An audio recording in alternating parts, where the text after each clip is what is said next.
कर्तावे स्तोत्रम दैवंतिन स्तोत्रम। प्रभु यीशु मसीह के नाम की महिमा और स्तुति और प्रशंसा हो। परमेश्वर का वचन कहता है आज का दिन यहोवा ने बनाया और हम उसमें आनंदित और मगन रहे। हालेलुया। ये बहुत ज़रूरी है क्योंकि शत्रु हमारे बाहरी मनुष्यत्व को जांच कर, हमारे शब्दों को जांच कर फिर हमारे जीवन में अपने तीरों को चलाता है। इसीलिए जब आप अपने मुख को खोले, आपके चेहरे पर प्रभु का आनंद होना, परमेश्वर की रोशनी होना बहुत ज़रूरी है ताकि शत्रु ये जान सके कि हम विजय से विजय की ओर बढ़ने वाली प्रजा है। हालेलुया। जब आपके चेहरे पर मायूसी होती है, उदासी होती है, जब आपके शब्दों में नकारात्मकता होती है तो आप शत्रु के लिए बहुत आसान शिकार बन जाते हैं, क्योंकि वचन कहता है शत्रु गरजने वाले सिंह के समान इस ताक में रहता है कि किसको फाड़ खाए। हालेलुया।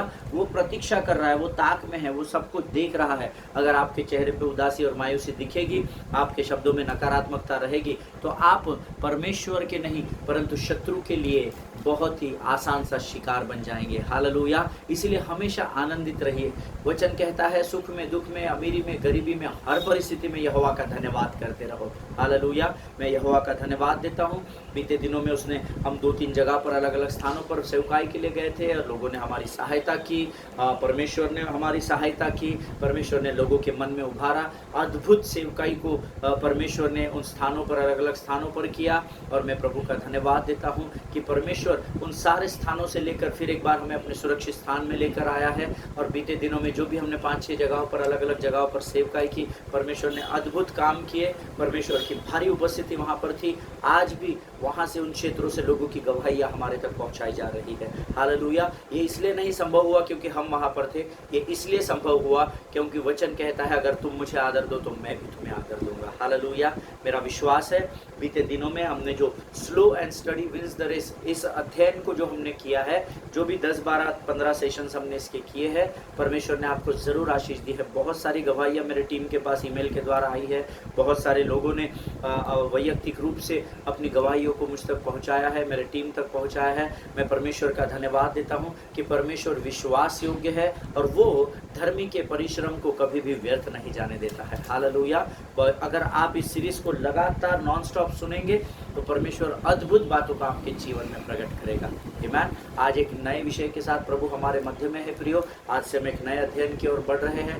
मैं यहोवा का धन्यवाद देता हूँ। पिछले 2.5 वर्षों से, 3 वर्षों से अधिक का समय लगभग होता आ रहा है और दिन प्रतिदिन परमेश्वर के भय में हम लोग यहाँ पर आते हैं, वचनों की सेवकाई करते हैं और मैं प्रभु का धन्यवाद देता हूँ कि परमेश्वर ने यहाँ तक एबेनेज़र बनकर हमारी सहायता की है। हालेलुया। आमीन। आज फिर एक बार हम एक नए विषय की ओर बढ़ रहे हैं, लेकिन इससे पहले कि हम प्रभु की वाणी को पवित्र आत्मा की सामर्थ्य में होकर सुने और आशीष पाए, आइए हम अपने अपने पवित्र शास्त्र निकाल ले और कुछ वचनों को पढ़कर हम प्रभु का आदर करें। आमीन।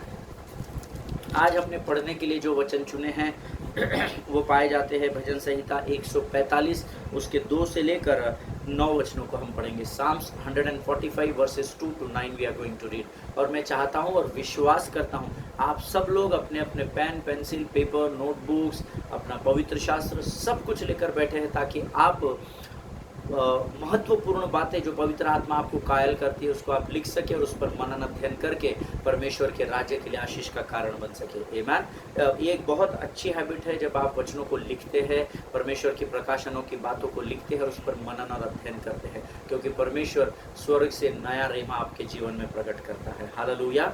Late us go to the word of God, the book of Psalms chapter 145 and verses 2 onwards. प्रतिदिन मैं तुझको धन्य कहा करूँगा और तेरे नाम की स्तुति सदा सर्वदा करता रहूँगा। यहोवा महान और अति स्तुति के योग्य है और उसकी बड़ाई अगम है। तेरे कामों की प्रशंसा और तेरे पराक्रम के कामों का वर्णन पीढ़ी पीढ़ी होता चला जाएगा। मैं तेरे ऐश्वर्य की महिमा के प्रताप पर और तेरे भांति भांति के आश्चर्य कर्म पर ध्यान करूँगा। लोग तेरे भयानक कामों की शक्ति की चर्चा करेंगे और मैं तेरे बड़े बड़े कामों का वर्णन करूँगा। लोग तेरी बड़ी भलाई का स्मरण करके उसकी चर्चा करेंगे और तेरे धर्म का जय जयकार करेंगे। यहोवा अनुग्रहकारी और दयालु, विलम्ब से क्रोध करने वाला और अति करुणामय है। यहोवा सबों के लिए भला है और उसकी दया उसकी सारी सृष्टि पर है। हालेलुया। जितनों ने मेरे साथ ये वचन पढ़ा है परमेश्वर उनमें से प्रत्येक को आशीष दे। आमीन। वचनों को पढ़ना बहुत ज़रूरी है और वचन और आराधना ये 2 बातें ऐसी है, 3 बातें इनफैक्ट, वचन, परमेश्वर का वचन, परमेश्वर की स्तुति आराधना और परमेश्वर का धन्यवाद, ये कभी भी मन में नहीं किया जाता है। इसको अंगीकार करना होता है। हालेलुया। मैं आपको इतनी सारी गवाहियाँ बता सकता हूँ, जो लोग पहले मन में आराधना करते थे, मन में प्रार्थना करते थे, जब उन्होंने वचनों को सीखा और जब अपने मुख के अंगीकार के द्वारा वो इन बातों को करने लगे, परमेश्वर ने उनके जीवन में अद्भुत बदलाव को लेकर आया। आमीन। सी परमेश्वर आपकी मन की बातों को जानता है, लेकिन शत्रु नहीं जानता। उसकी बुद्धि इतनी अधिक नहीं है कि वो आपके मन की बातों को जान और परख सके। आमीन। लेकिन जब आप अपने शब्दों से वचनों का अंगीकार करते हैं, धन्यवाद करते, स्तुति आराधना करते हैं, तो शैतान लूसीफर आपसे कोसों दूर भागने लगता है। हालेलुया। वचन का पढ़ना बहुत ज़रूरी है, क्योंकि परमेश्वर का वचन कहता है, मैंने अपने नाम से अधिक महत्व परमेश्वर के वचन को दिया है। हालेलुया। प्रतिदिन मैं तुझको धन्य कहा करूंगा और तेरे नाम की स्तुति सदा सर्वदा करता रहूंगा। हर इतवार की सभा में प्रभु मैं आत्मा और सच्चाई से तुझे धन्यवाद दूंगा, ऐसा नहीं लिखा है। प्रतिदिन मैं तुझे धन्य कहा करूंगा। It is very important to sit with the Lord, spend your personal time with the Lord. It may be 1 hour, 2 hours, may be 10 hours, 12 hours, 15 hours, 16 hours। मुझे नहीं पता आप कितना समय प्रभु के साथ बिताते हैं, लेकिन बहुत ज़रूरी है, क्योंकि भजन का लिखने वाला दाऊद कहता है, मैं प्रतिदिन तुझे धन्य कहा करूंगा। हालेलुया।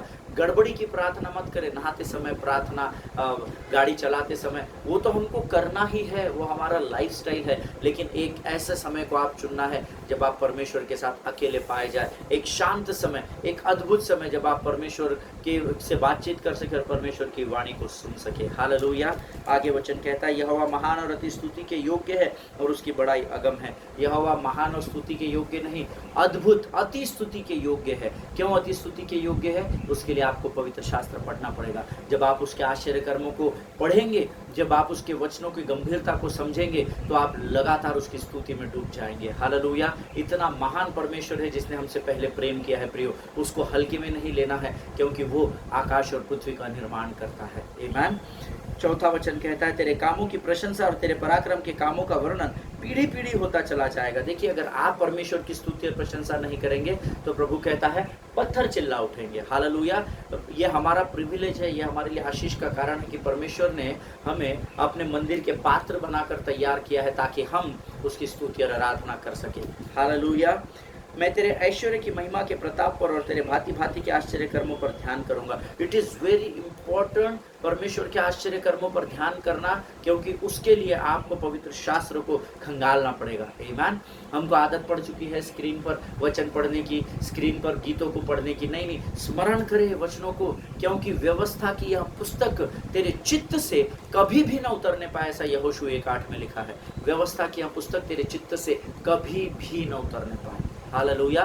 उसके लिए आपको वचन पर ध्यान लगाना पड़ेगा। आमीन। जब आप उसके वचन पर ध्यान लगाएंगे, तो उसके भांति भांति के आश्चर्य कर्म आपको स्मरण आएंगे, और आप जब उसका गुणानुवाद करेंगे, तो आश्चर्य कर्म आपके जीवन में एक्टिवेट हो जाएंगे। हालेलुया। लोग तेरे भयानक कामों की शक्ति की चर्चा करेंगे, और मैं तेरे बड़े बड़े कामों का वर्णन करूंगा। बड़े कामों का वर्णन, हम इंडियन क्रिकेट टीम के बारे में बातें तब कर सकते हैं जब हमको उसकी जानकारी हो। आमीन। अभी महेंद्र सिंह धोनी चेन्नई सुपर किंग्स के कप्तान हैं, लेकिन अगर हम ये बोलेंगे कि यार मुंबई इंडियंस में धोनी ने बहुत अच्छी मैच खेली और उसकी कप्तानी के कारण मुंबई इंडियंस जीत गया, नहीं। हमको ये मालूम होना चाहिए कि मुंबई इंडियंस का कप्तान महेंद्र सिंह धोनी है ही नहीं। आमीन। ये तभी संभव है जब हम उसके विषय में अध्ययन करेंगे। इसीलिए परमेश्वर के बड़े बड़े कामों का वर्णन आप तब कर सकते हैं जब आप परमेश्वर के वचनों को अपने जीवन में लेकर आएंगे। हालेलुया। 7वां वचन कहता है, लोग तेरी बड़ी भलाई को स्मरण करके उसकी चर्चा करेंगे और तेरे धर्म का जय जयकार करेंगे। देखिए, भलाई की चर्चा करने के लिए ही परमेश्वर ने हमको और आपको चुना है। संसार के लोगों की बुराई करने के लिए नहीं, उनके विरोध में बोलने के लिए नहीं, उनके प्रति कड़वाहट की बातें बोलने के लिए नहीं, ईर्ष्या और डाह करने के लिए नहीं, लेकिन परमेश्वर का वचन कहता है, तेरी बड़ी भलाई को स्मरण करके हम तेरी चर्चा करेंगे। अपने समय को प्रभु को देना सीखे। जितना ध्यान आप संसार में लगाते हैं, उसका आधे से आधा ध्यान भी अगर प्रभु के वचनों में आप लगा देंगे, तो आपका जीवन जय मसीह की हो जाएगा। हालेलुया। आगे वचन कहता है, यहोवा अनुग्रहकारी और दयालु, विलम्ब से क्रोध करने वाला, अति करुणामय है। प्रभु में मेरे एक भाई है, उनका एक बहुत सुंदर गीत है, शुरुआत के दिनों में पास्टर वीरेंद्र पाटिल का एक बहुत सुंदर गीत है, तू प्रभु कृपालु है, तू बड़ा दयालु है, विलम्ब से क्रोध करता है, तू करुणा निदान तेरी जय हो प्रभु, हर दिन सुबह और शाम। हालेलुया। मेरा परमेश्वर जिसकी मैं और आप सेवा करते हैं वो विलंब से क्रोध करने वाला दयालु और अति करुणामय परमेश्वर है। हालेलुया। ये हमारे लिए कितनी अद्भुत बात है कि हमारा परमेश्वर दिन प्रतिदिन अपने अनुग्रह को हमारे जीवन पर उंडेलता है। और वचन कहता है कि परमेश्वर का अनुग्रह हमारे लिए काफी है। माई grace is sufficient for you, this is the word of God. Hallelujah. कभी भी अपने आप को निराशा और उदासी के हाथों में नहीं सौंपना। परमेश्वर की आराधना करे, प्रभु का धन्यवाद करे। जब कुछ समझ में नहीं आए तो परमेश्वर के गीतों को गाने लगे, अन्य अन्य भाषा में बातें करने लगे और परख कर देखे कि यहोवा कैसे आपके परिस्थितियों को बदल देता है। हालेलुया, आमीन।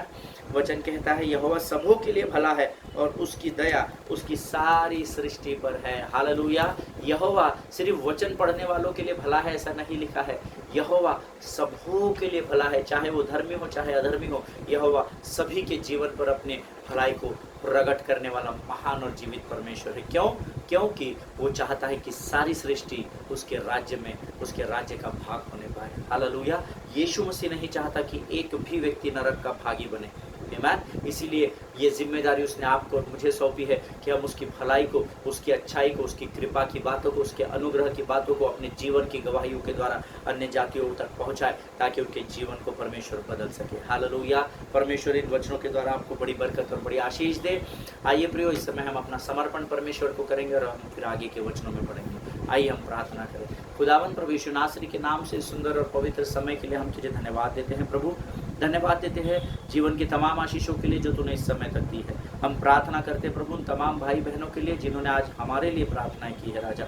उनमें से हर एक को नाम बनाम आशीष दे, उन्हें सामर्थ और बल से भर राजा। और ऐसे ही वे लवलीन होकर कलीसिया के लिए लगातार प्रार्थना करते रहे, ऐसे हम विनती तुझसे करते हैं प्रभु जी। हम प्रार्थना करते हैं उन तमाम भाई बहनों के लिए जिनके अलग अलग विषयों के लिए हमारे पास प्रार्थना की विनती आई है राजा। हम नाम बनाम उन्हें स्मरण करते हैं प्रभु। हम भले ही उन्हें न जानते हो राजा, परंतु तू जानता है प्रभु। आज हम उन सभी जरूरतमंदों के लिए यीशु नासरी के नाम से मध्यस्थ होकर तेरे सामने आते हैं राजा। प्रभु अपने स्वर्गीय फाटकों को खोल और तेरी इच्छा और योजनाओं को उनके परिवारों में तो पूर्ण कर, ताकि वे तेरे राज्य के गवाही के बर्तन बनकर प्रभु संसार के लिए आशीष बनकर तैयार हो सके।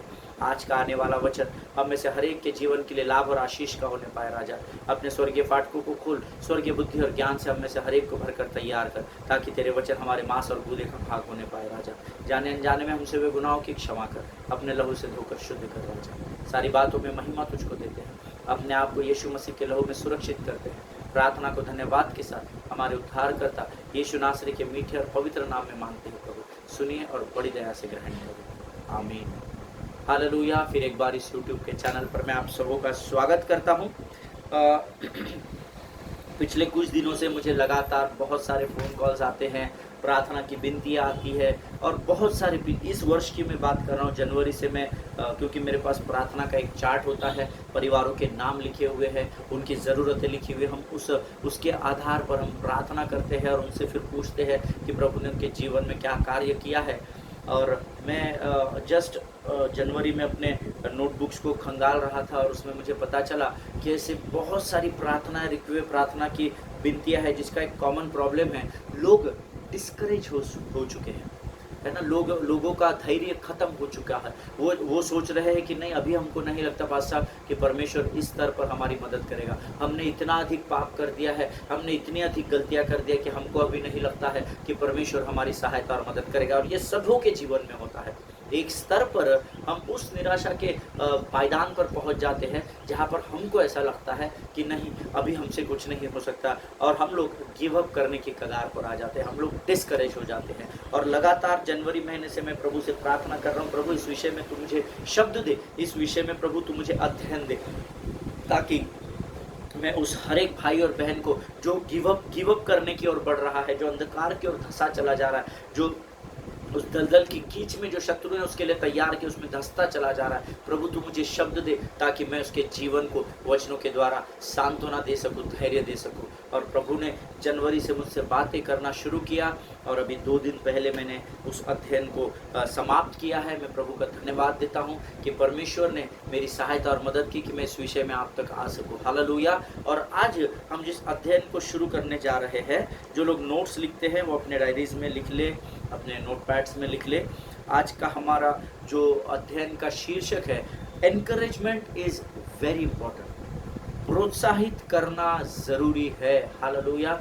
Everybody needs encouragement at one. एक समय में जाकर हमको सबको एनकरेजमेंट की ज़रूरत होती है, क्योंकि निराशा, उदासी, ऐसे बहुत सारे शत्रु के तीर है प्रियो, जो हमको रोज़ कमज़ोर करने की कोशिश करते हैं। इसलिए जीवन में हर किसी को एनकरेजमेंट की ज़रूरत होती है। हर कोई चाहता है कि कोई व्यक्ति आके मुझे प्रोत्साहित करे, ताकि फिर एक बार मैं अपने पाँव पर खड़े होकर वचन की तलवार और विश्वास की ढाल को लेकर स्थिर खड़ा रह सकूँ। हालेलुया। और इसी विषय पर हम लोग सीखने जाने वाले हैं। Encouragement is very important. ईमान, और उसकी ज़रूरत सबको है। अगर आज आप कह रहे नहीं मुझे कोई ज़रूरत नहीं, प्रभु मेरे साथ है, एक दिन ज़रूर आएगा जब आपको एनकरेजमेंट की ज़रूरत पड़ेगी। हालेलुया। आज मैं आपसे ऐसे विषय में बात करना चाहता हूं जो हम में से बहुत सारे लोगों के लिए ज़रूरी है, लेकिन बहुत कम लोग इसका इस्तेमाल करते हैं।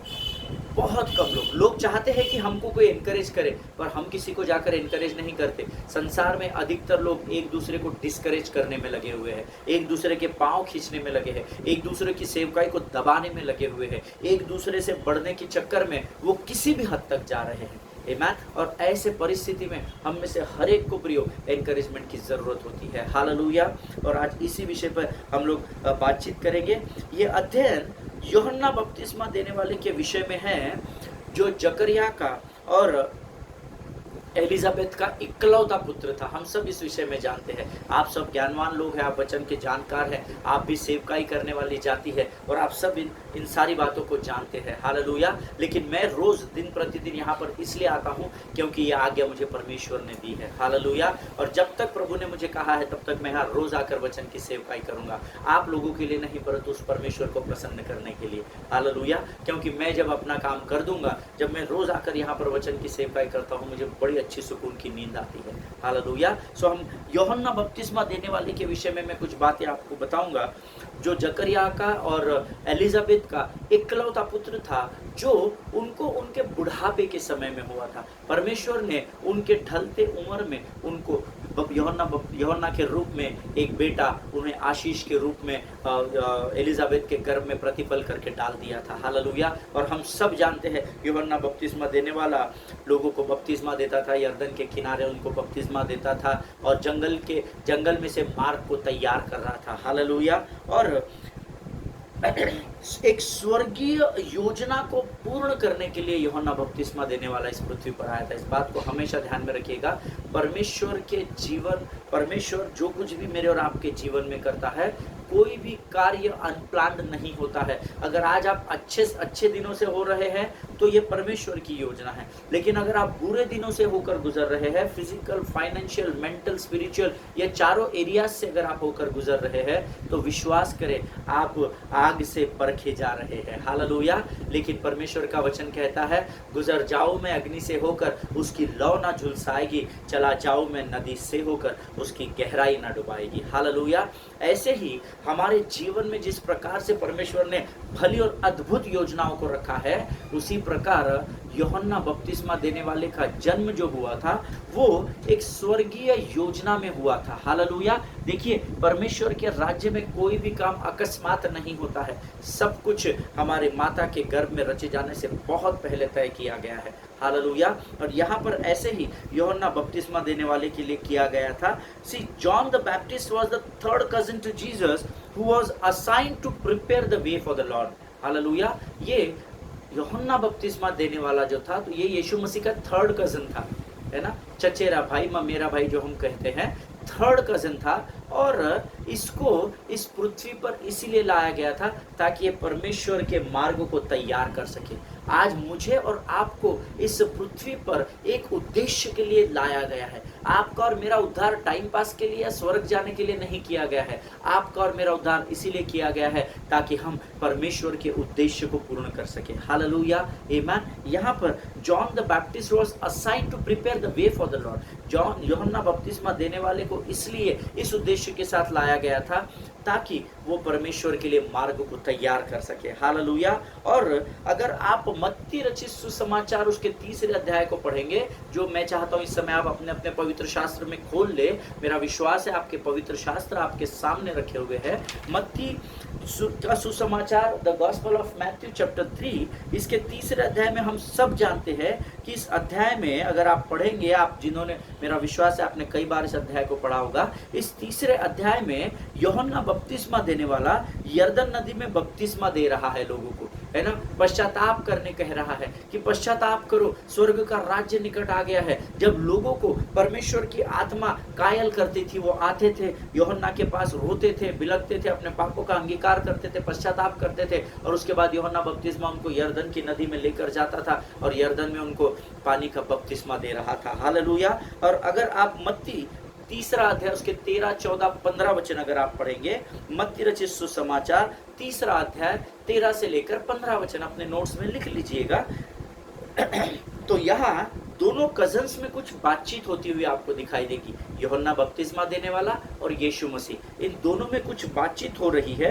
और फिर वहाँ वो यीशु मसीह को बपतिस्मा देता है, डूब का बपतिस्मा, पानी का बपतिस्मा देता है। हालेलुया। और यहाँ पर यूहन्ना बपतिस्मा देने वाले के पास एक बहुत ही अद्भुत क्षण होता है, क्योंकि वो इस पृथ्वी पर पहली बार परमेश्वर के पुत्र को इंट्रोड्यूस करता है। हालेलुया। 30 वर्षों का ब्यौरा बहुत कम, यीशु मसीह के 30 वर्षों के जीवन के बारे में बहुत कम पवित्र शास्त्र में लिखा है। जब वो 12 वर्ष का था तब मंदिर में खड़े होकर उपदेश दे रहा था, 8 दिन का था तब उसका खतना हुआ था और व्यवस्था को उसने पूर्ण किया था जो जरूरी था। इतना ही लिखा है, ज़्यादा कुछ लिखा नहीं है। लेकिन यहाँ बपतिस्मा देने के द्वारा यूहन्ना के लिए वो क्षण कितना अद्भुत रहा होगा, जो पृथ्वी पर पहली बार स्वर्ग के परमेश्वर के पुत्र को इंट्रोड्यूस कर रहा है। हालेलुया। अगर मैं यूहन्ना बपतिस्मा देने वाला होता तो सोचिए हम कितना आनंद से भर जाते, आमीन, कि मैंने परमेश्वर के पुत्र को इस पृथ्वी पर आज इंट्रोड्यूस किया है। क्योंकि हम सब जानते हैं जैसे ही वो यरदन से बाहर निकलता है यीशु मसीह, परमेश्वर कहता है ये मेरा प्रिय पुत्र है, जहाँ उसके कांधे पर कबूतर आकर बैठता है। आमीन। सो यूहन्ना बपतिस्मा देने वाला एक बहुत ही प्रिविलेज्ड पर्सनालिटी था पवित्र शास्त्र की, है ना। बहुत अद्भुत व्यक्ति था जिसने परमेश्वर के पुत्र को इस पृथ्वी पर उस बपतिस्मे के बाद पहली बार इंट्रोड्यूस किया। हालेलुया, आमेन। यूहन्ना की पत्री उसका पहला अध्याय उसका 29 वचन हम लोग पढ़ लेंगे। The gospel of John chapter 1 and verse 29। सब लोग एक साथ जोर से पढ़ना, आप जिस भी स्थानों पर है, क्योंकि शत्रु आपके बगल में एक लोमड़ी को असाइन किया हुआ है जो आपकी आवाज़ को सुनती है कि आप जीवन की बात करते हैं या मृत्यु की बात करते हैं। हालेलुया। यूहन्ना 1:29 में लिखा हुआ है, दूसरे दिन उसने यीशु को अपनी ओर आते देख कर कहा, देखो यह परमेश्वर का मेमना है जो जगत के पाप को उठा ले जाता है। हालेलुया। ये कौन कह रहा है? ये यूहन्ना बपतिस्मा देने वाला कह रहा है। मैं सोच रहा था कि ये क्षण यूहन्ना बपतिस्मा देने वाले के जीवन का सबसे बेहतरीन क्षण होगा, जब वो शायद ऐसा सोचता होगा कि मैं इस पृथ्वी पर एकमात्र ऐसा इंसान हूँ जो परमेश्वर के पुत्र के विषय में संसार को बता रहा हूँ। Hallelujah. This is my version. ये मैं सोच रहा था जब मैं अपने आप को यूहन्ना की जगह पर रख कर इमेजिन कर रहा था कि देखो यह परमेश्वर का मेमना है जो जगत के पाप को उठा ले जाता है। कितना आनंद और कितना सुकून यूहन्ना बपतिस्मा देने वाले के हृदय में और मन में होगा कि अरे मैं हूँ जिसने परमेश्वर के पुत्र को इस पृथ्वी पर इंट्रोड्यूस किया है। Hallelujah. What an amazing moment of his life. कितना अद्भुत समय रहा होगा जब परमेश्वर के पुत्र को उसका कजन यूहन्ना बपतिस्मा देने वाला जो जकरिया और एलिजाबेथ का पुत्र कहलाता है वो उसको इंट्रोड्यूस कर रहा है। हालेलुया। लेकिन अगर आप इस अध्ययन को अगर यहाँ से 16 महीने आगे अगर जाकर पढ़ेंगे, after 16 months of this incident, इस वाक़ये के 16 महीने के बाद अगर आप मत्ती रचित सुसमाचार उसके 11वें अध्याय में अगर जाएंगे, 11th चैप्टर, 11वां अध्याय, तो यहाँ यूहन्ना बपतिस्मा देने वाला जो है वो एक कैद खाने में बंद पाया जाता है। आमीन। जब मैं प्रभु से इस विषय पर पूछ रहा था, बातचीत कर रहा था, मैं सोचने लगा वो व्यक्ति जिसने यीशु मसीह को, जो परमेश्वर का पुत्र कहलाता है और जो है, उसको इस पृथ्वी पर इंट्रोड्यूस किया, ऐसा महान व्यक्ति 16 महीने के भीतर जेल के कैद खाने में पहुंच गया। प्रभु तूने इसकी सहायता मदद नहीं की, तू सिर्फ बोलता तो ये फट से जेल के कैद खाने खुल जाते और ये बाहर आ जाता। ऐसा कई बार हम अपने जीवन में सोचते हैं। कई लोग कहते हैं प्रभु यीशु मसीह को स्वीकार करके क्या मिला पास्टर साहब, जीवन तो पूरा बर्बाद हो गया, लेकिन अब वापस नहीं जा सकते ना, लोग हम पर थूकेंगे कि क्यों रे वापस आ गया, क्यों रे ऐसा हो गया, तू तो बहुत यीशु यीशु करता था। ऐसा बहुत लोग सोचते हैं। यीशु में आके क्या मिला जी, सिर्फ उद्धार मिला, हम तो ऐसे ही कर्जे में पड़े हुए, हम तो ऐसे ही बीमारी में पड़े हुए, हमको क्या मिला, ऐसे बहुत लोगों के प्रश्न हैं। लेकिन जब मैं इस बात को सोच रहा था कि 16 महीने, जिस व्यक्ति ने 16 महीने पहले, इनफैक्ट अर्थात 1.5 वर्ष पकड़ लीजिए मोटा मोटा, या 1.5 वर्ष भी नहीं, उससे भी 2 महीना कम का समय है, आमीन, 16 मंथ्स, वो जो व्यक्ति जिसने स्वर्ग के परमेश्वर के पुत्र को पृथ्वी पर इंट्रोड्यूस किया, वो 16 महीने बाद जेल खाने में बंद पड़ा हुआ है। हम इतने वर्षों से प्रभु में उद्धार पाए हुए हैं, कितनी कंप्लेंट्स हम परमेश्वर की ओर लेकर जाते हैं, प्रभु तू तो मेरी सुनता नहीं है, तू तो मेरी सहायता नहीं करता, तू तो मेरी मदद नहीं करता। और ये मनुष्य का स्वभाव है, आमीन, इसमें कोई दो राय नहीं है, ये मनुष्य का स्वभाव है। लेकिन उसके लिए हमको वचनों की ओर गहराई में जाना पड़ेगा। हालेलुया। वचन कहता है उसके कैद खाने में जाने का कारण वो था जो उससे यूहन्ना बपतिस्मा देने वाले ने संदेश के रूप में कहा था। हालेलुया। देखिए 16 महीने बाद वो एक जेल खाने में है और किसी कारणवश जेल खाने में डाला गया है। आप में से बहुत सारे लोग विद्वान हैं, अध्ययन को जानते हैं, वचनों के जानकार हैं और वचन पढ़ाने वाले हैं, सिखाने वाले हैं। लेकिन जब मैं इस वचन को पढ़ रहा था, आप सब इस अध्ययन को जानते हैं, मैंने प्रभु से कहा, प्रभु उसके कैद खाने में जो जाने का कारण था वो तो बहुत ही वियर्ड था, फिर तूने उसको बचा लेना चाहिए था। लेकिन वचन कहता है हम में से हर एक को परीक्षा से होकर गुजरना जरूरी है। हालेलुया। यूहन्ना बपतिस्मा, वो कारण क्या था?